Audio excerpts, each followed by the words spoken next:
El mundo islámico es ni más ni menos que el 25% de la población en nuestro planeta, de la población humana.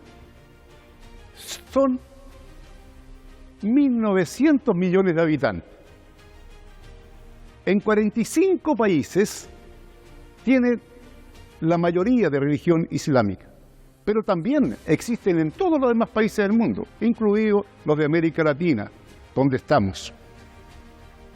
También en algunos países como Francia es el 7% de la población, es decir, 5 millones de personas de religión islámica. Sin embargo, a través del tiempo, desde el tiempo de la colonia, existe un carácter abusivo en el trato a las personas de religión islámica. Tenemos claro que la han convertido en una religión prácticamente de extremistas, de fanáticos, para descalificar la lucha anticolonial de la cual forman partes la mayoría de los países y los pueblos de dicha religión, del islamismo. Sin embargo, hoy día, al desarrollarse esta lucha potente de resistencia anti-sionista en Palestina ocupada, el mundo de los países de religión islámica, que son de la península arábica, Asia Occidental, Asia en general, África y de los demás continentes, comienza a caminar en un nuevo momento de unidad. Muchos gobiernos que siempre han escuchado las voces del imperialismo norteamericano, verdadero dirigente de la guerra de ocupación y de masacre, de genocidio, infanticidio sobre el pueblo de Gaza, empiezan a tomar tibias distancias, porque ven cómo los pueblos de sus países van asumiendo una política militante de unidad antiimperialista. Sin lugar a duda, no es un problema solamente religioso el antiimperialismo. ¿Por qué? Para ser antiimperialista tú puedes ser de una religión, de otra o de ninguna.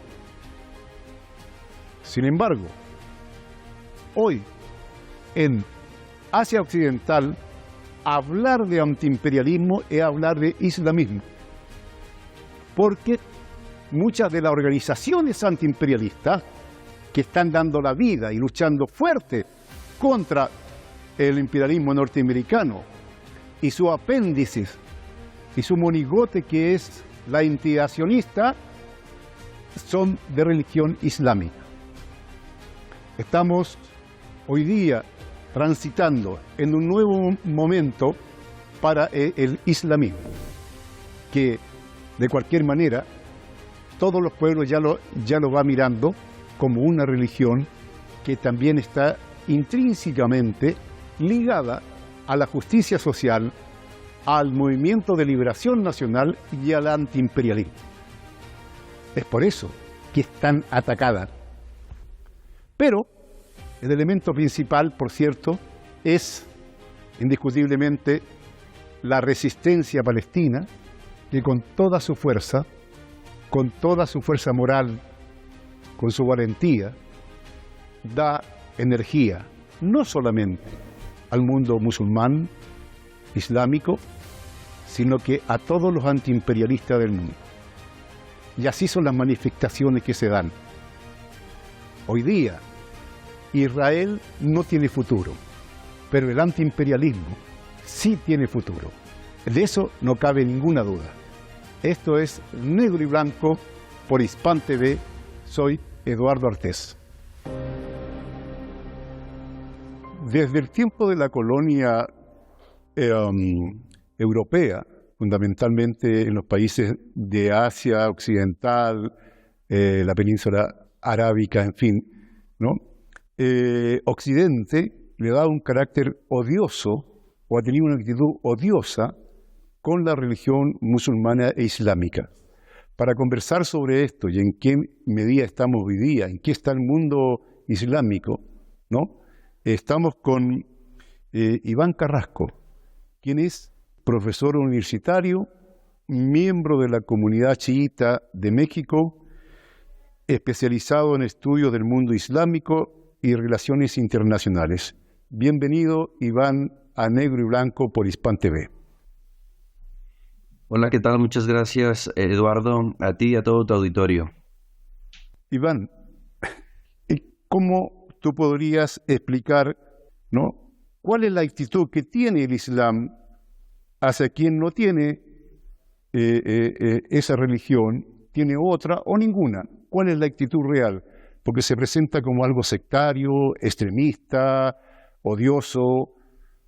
Por favor. Mira, la pregunta con la que empezamos y con la que estás partiendo es de lo más fundamental, porque se tiene la idea de que la causa palestina es una cuestión estrictamente religiosa. Y cuando trasladamos la cuestión al terreno religioso, se empieza a hablar de sectarismo, situación que en todo caso empezó con la colonización a la que haces mención.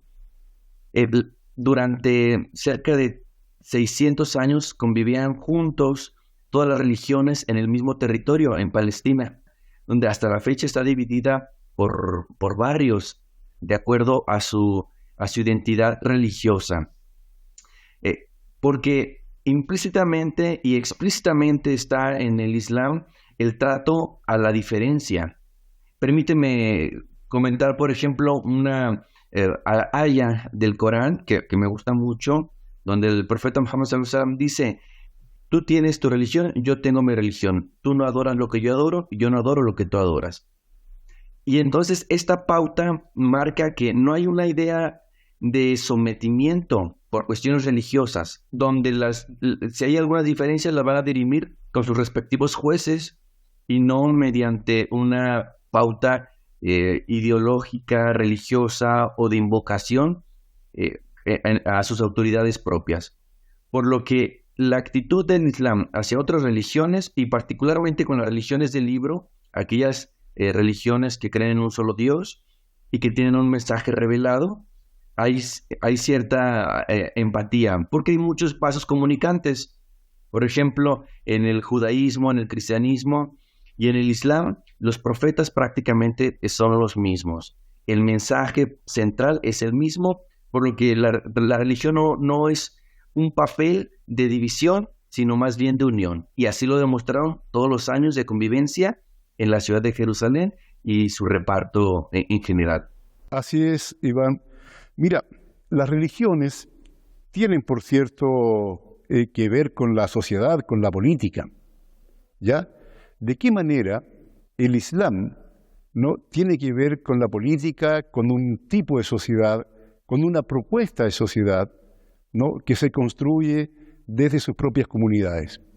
Como tú lo has comentado, el Islam es un modo de vida integral. Yo le llamo un modo de vida holístico, es decir, abarca todos los aspectos de la vida, desde la cuestión más personal e íntima de tu relación con Dios, hacia la cuestión más grande, que es los asuntos públicos y los asuntos sociales.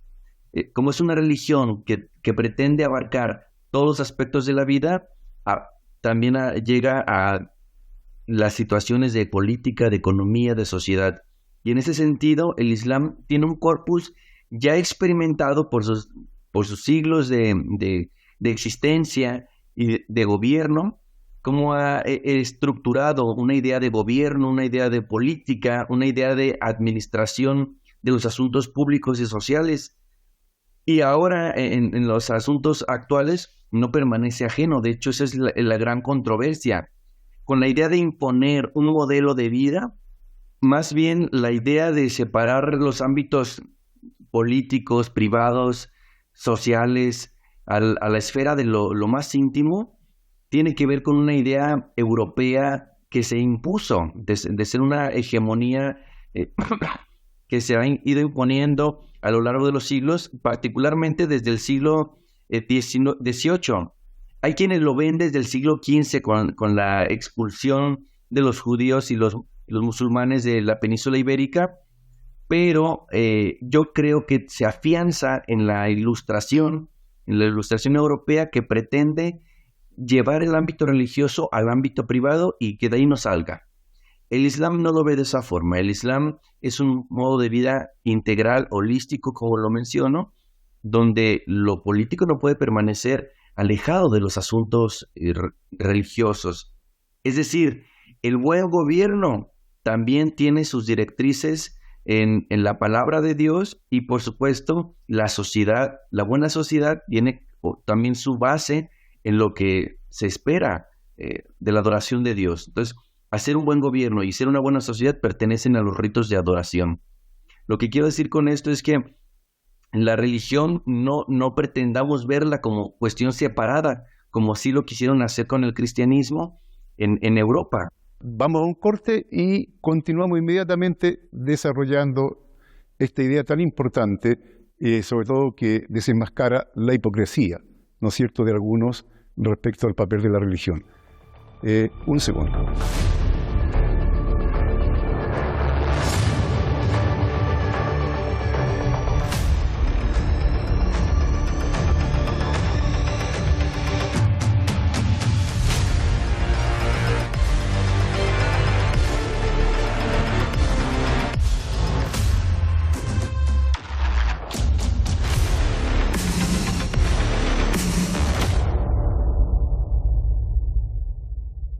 Bien, volvemos. Estamos con Iván Carrasco para profundizar en lo que es el mundo islámico, pero sería importante hablar qué pasa hoy día en el mundo islámico, su gran presencia, ¿no? Más de un 25% de la población mundial, ¿no?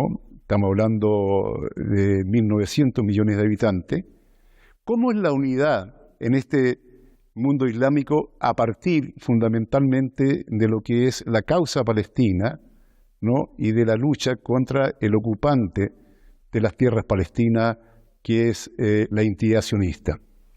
Nuevamente la pregunta que haces es fundamental porque si hay algo que une a la comunidad islámica en el mundo es la causa palestina.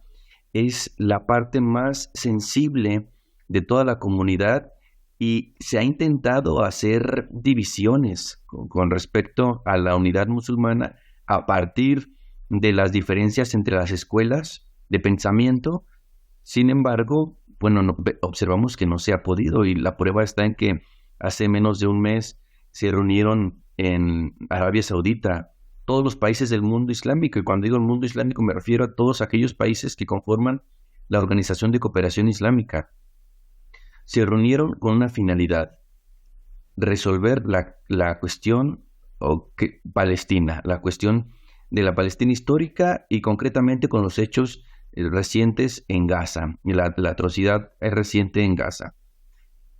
Y en general, la unidad ha sido un llamado permanente ante este intento de dividir. Recordemos la máxima imperialista de Roma: divide y vencerás. Esa ha sido la máxima que todos los imperios subsecuentes han utilizado para dividir al resto y seguir imponiendo la hegemonía que se pretende. En tiempos actuales, en esta década, en este presente siglo, vemos un declive de una hegemonía y sus últimos intentos son hacer mella lo más que se pueda y dividir, pero estamos observando también que en medio de este declive hegemónico, y me refiero al declive hegemónico estadounidense y en general el europeo que está detrás de él, hay una emergencia de nuevos actores políticos a nivel internacional, y entre ellos es esta gran comunidad islámica que, si en algún momento tuvieron sus divisiones, ahora lo están replanteando, lo están repensando y se están uniendo, ¿no?, por la causa que le dio origen, por ejemplo, a esta Organización de Cooperación Islámica: la cuestión palestina, liberar Palestina de la ocupación, liberar Palestina de esta remanente colonialista que data de los años 40 y, devolverle la vitalidad a la zona. Lo que no significa, porque también luego eso se malinterpreta, lo que no significa que se extermine la población que habita la Palestina histórica ocupada, sino reconvertir la ciudad en una patria para todos los pueblos, para todas las religiones y para aquellas personas que realmente deseen vivir en armonía. Entonces, Iván, dije que sí, pero el núcleo de la causa palestina, no, estamos de acuerdo. La causa palestina está produciendo un nuevo momento en la unidad, ¿no es cierto?, del mundo musulmán islámico. Eso es una realidad. Pero no es algo que esté cursando en forma muy sencilla. De hecho, es muy importante tener en cuenta que todavía algunos países árabes ya ruegan a Estados Unidos, ¿no?, que poner fin a la guerra. Es una barbaridad porque Estados Unidos es quien dirige la guerra, ¿ya? Entonces, pero sin embargo los pueblos de esos países, ¿ya?, independientemente de los ruegos de los dirigentes de esos países, está logrando la unidad. O sea, hay un movimiento que es a nivel de la base social, de la base humana de esos países. ¿Qué te parece a ti? ¿Cómo interpretan ese movimiento en curso? mira, la causa palestina es la brújula moral de la humanidad actual. Es lo que nos va a orientar hacia dónde irnos. Y no permanece ajena a absolutamente a nadie. Y aquí salen las máscaras, es decir, se revela de qué lado estás y quién eres tú. Vemos, por ejemplo, en el caso de los países árabes, no todos, pero algunos que se confiaron mucho en la fuerza y el poder de la hegemonía existente, pero al mismo tiempo están queriendo virar hacia las nuevas opciones. Y vemos, por ejemplo, la inclusión de algunos de estos países árabes islámicos al nuevo bloque de los BRICS, a este bloque que intenta una cooperación sur-sur. Y sí, también hay que destacar, hay una desconexión entre las autoridades y entre los pueblos. Aseguran, estamos viviendo un proceso de transición hegemónica, es decir, vemos el declive de los Estados Unidos como hegemonía en la región y el ascenso de nuevos actores de peso internacional que disputan la hegemonía internacional.